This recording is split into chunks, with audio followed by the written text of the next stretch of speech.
केंद्रीय गृह मंत्रालय क्या होता है।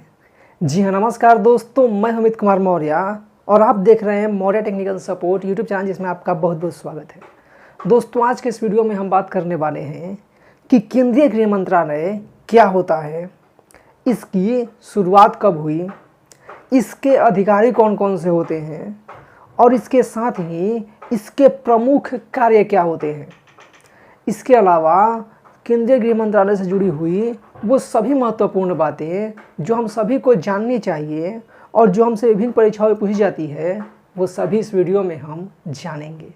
तो चलिए वीडियो को शुरू करते हैं। तो सबसे पहले बात करते हैं कि केंद्रीय गृह मंत्रालय होता क्या है। तो गृह मंत्रालय को इंग्लिश में मिनिस्ट्री ऑफ होम अफेयर्स कहा जाता है। जो केंद्रीय गृह मंत्रालय होता है वो भारत का एक बहुत ही महत्वपूर्ण मंत्रालय होता है, जिसकी मुख्यालय नई दिल्ली में स्थित है। केंद्रीय गृह मंत्रालय का प्रमुख कार्य जो होता है वो भारत की आंतरिक सुरक्षा, शांति और व्यवस्था को बनाए रखना है। यानी कि भारत की जो आंतरिक सुरक्षा है, इसको सही तरीके से रखना, इसको बनाए रखना और भारत में शांति और व्यवस्था को सही तरीके से स्थापित करना, ये केंद्रीय गृह मंत्रालय का कार्य होता है। केंद्रीय गृह मंत्रालय के अंडर ही जो सेंट्रल आर्म्ड पुलिस फोर्स होती है वो आती है। यानी कि जो केंद्रीय सशस्त्र पुलिस बल होता है, जैसे कि CRPF, ITBP, BSF, CISF, ये सब जो होते हैं वो केंद्रीय गृह मंत्रालय के अंतर्गत आते हैं और इनका प्रमुख कार्य ही होता है देश की आंतरिक सुरक्षा व्यवस्था को बनाए रखना। ठीक है, यानी कि देश में कानून व्यवस्था की कोई दिक्कत ना हो, ये देखना केंद्रीय गृह मंत्रालय का काम होता है। बाकी आगे हम विस्तार से इसके कामों की चर्चा करेंगे। अब बात करते हैं कि इसकी शुरुआत कब हुई। तो वर्ष 1947 में भारत की आज़ादी के बाद केंद्रीय गृह मंत्रालय को बनाया गया। ठीक है, हालांकि उससे पहले भी कुछ ऐसे पद होते थे जो कुछ इसी तरीके के होते थे, लेकिन वो इस तरीके से डायरेक्ट गृह मंत्रालय नहीं कहा जाता था। अंग्रेज़ों के शासनकाल में वो अपने हिसाब से दूसरे पद बनाए हुए थे। तो आज़ादी के बाद गृह मंत्रालय बना और भारत के पहले गृह मंत्री जो थे वो बने सरदार वल्लभ भाई पटेल। स्वतंत्र भारत के पहले गृह मंत्री सरदार वल्लभ भाई पटेल को बनाया गया। इसके साथ ही स्वतंत्र भारत के पहले गृह सचिव SVR लेंगर को बनाया गया।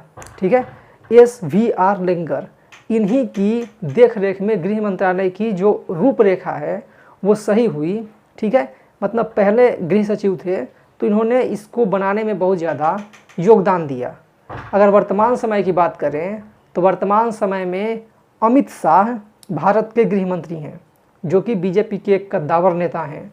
तो ये भारत के वर्तमान में गृह मंत्री हैं। और अगर बात करें गृह सचिव की तो अजय कुमार भल्ला, ठीक है, ये इस वक्त भारत के गृह सचिव हैं, जो कि असम मेघालय कैडर के IAS ऑफिसर हैं 1984 बैच के। अब बात करते हैं कि केंद्रीय गृह मंत्रालय के अधिकारी कौन कौन से होते हैं। तो केंद्रीय गृह मंत्रालय में जो सबसे बड़ा पद होता है वो होता है केंद्रीय गृह मंत्री का, यानी कि सेंट्रल होम मिनिस्टर का पद। जो केंद्रीय गृह मंत्री होते हैं वो गृह मंत्रालय के राजनीतिक प्रमुख होते हैं और ये जो होते हैं वो एक राजनीतिक व्यक्ति होते हैं, एक पॉलिटिकल व्यक्ति होते हैं, एक नेता होते हैं। ठीक है, वर्तमान समय में अमित शाह जो हैं वो भारत के केंद्रीय गृह मंत्री हैं और गृह मंत्री बनने के लिए ये आवश्यक है कि वो व्यक्ति सांसद हो, चाहे वो लोकसभा का सांसद हो या फिर राज्यसभा का सांसद हो। और अगर वो सांसद नहीं है तो भी वो गृह मंत्री बन सकता है, लेकिन 6 महीने के अंदर उसे संसद की सदस्यता हासिल करनी होगी, नहीं तो गृह मंत्री का पद छोड़ना पड़ जाएगा। ठीक है, यानी कि गृह मंत्री बनने के लिए ज़रूरी है कि वो व्यक्ति सांसद हो, और अगर नहीं है तो भी बनेगा, लेकिन 6 महीने के अंदर उसे सांसद बनना होगा। दूसरा जो पद आता है वो आता है केंद्रीय गृह राज्य मंत्री का। ठीक है, वो भी गृह मंत्री की तरह ही पद है, लेकिन ये क्या होते हैं कि गृह मंत्री के अंडर में काम करते हैं, गृह मंत्री के नीचे काम करते हैं। ठीक है, और ये भी एक पॉलिटिकल व्यक्ति होते हैं, राजनीतिक व्यक्ति होते हैं और ये भी सांसद होते हैं।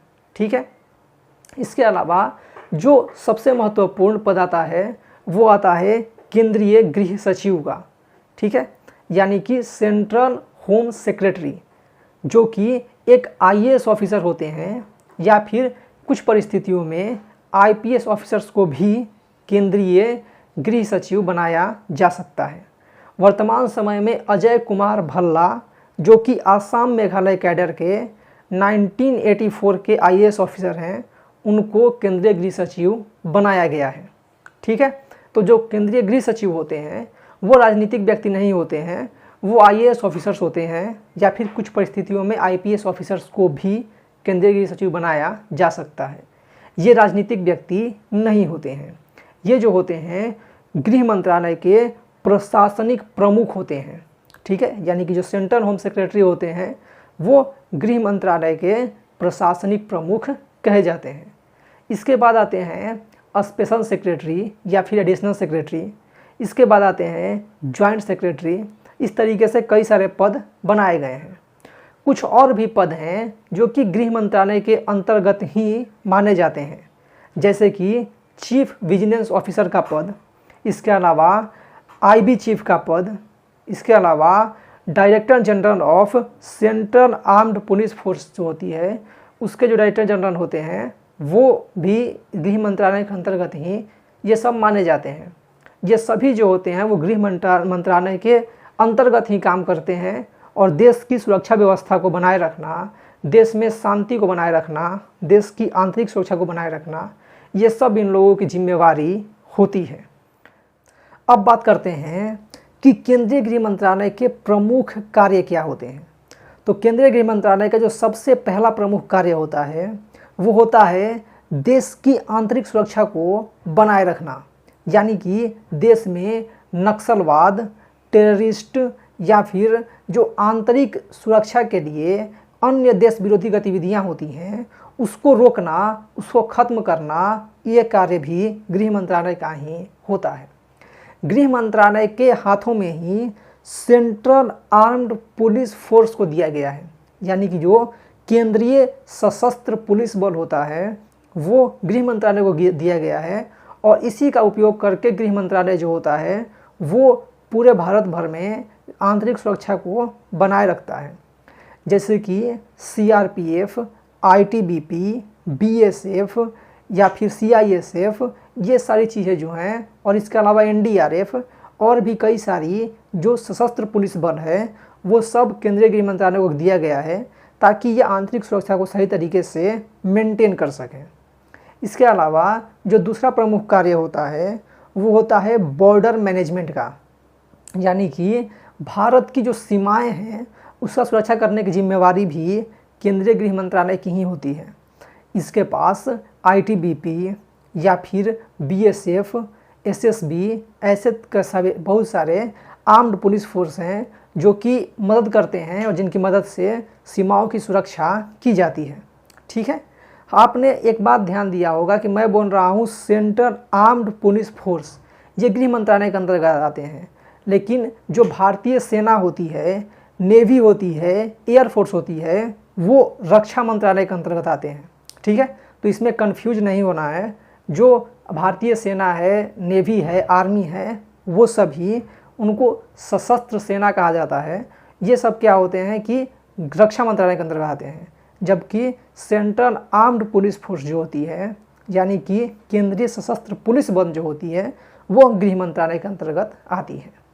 तो गृह मंत्रालय का जो तीसरा कार्य होता है वो होता है भारत में लॉ एंड ऑर्डर को मेंटेन करना।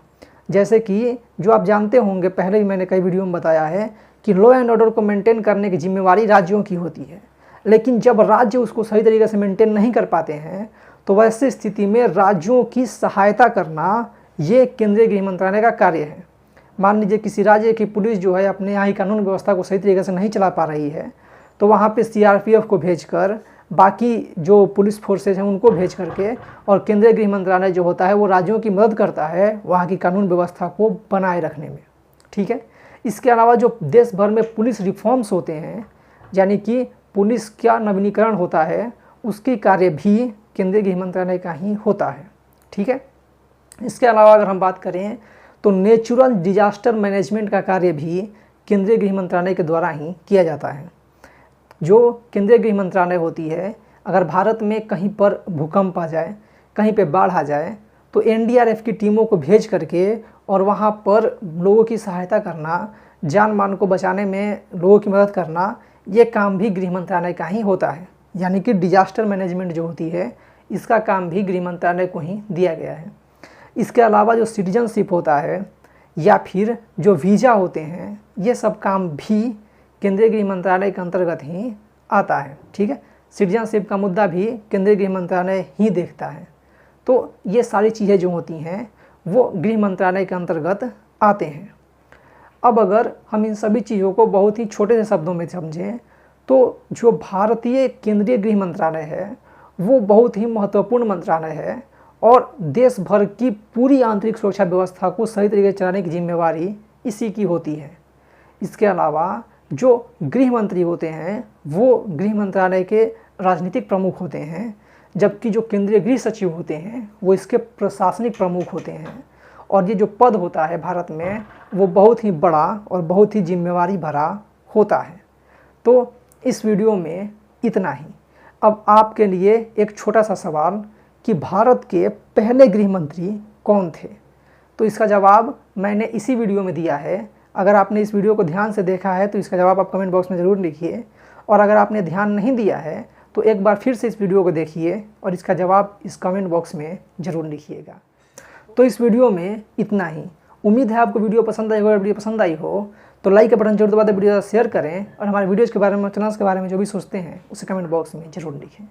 और अगर आप चाहते हैं कि मैं किसी और टॉपिक पर वीडियो बनाऊँ, किसी और विषय पर वीडियो बनाऊँ, तो उसके बारे में भी कमेंट बॉक्स में ज़रूर लिखिएगा। अगर आपके मन में कोई कन्फ्यूजन है तो उसे भी आप कमेंट बॉक्स में ज़रूर लिखें। तो वीडियो को ज़्यादा से ज़्यादा शेयर करें, हर किसी के साथ शेयर करें, ताकि सब तक ये महत्वपूर्ण जानकारियाँ पहुँचती रहें। वीडियो को पूरा देखने के लिए बहुत बहुत धन्यवाद।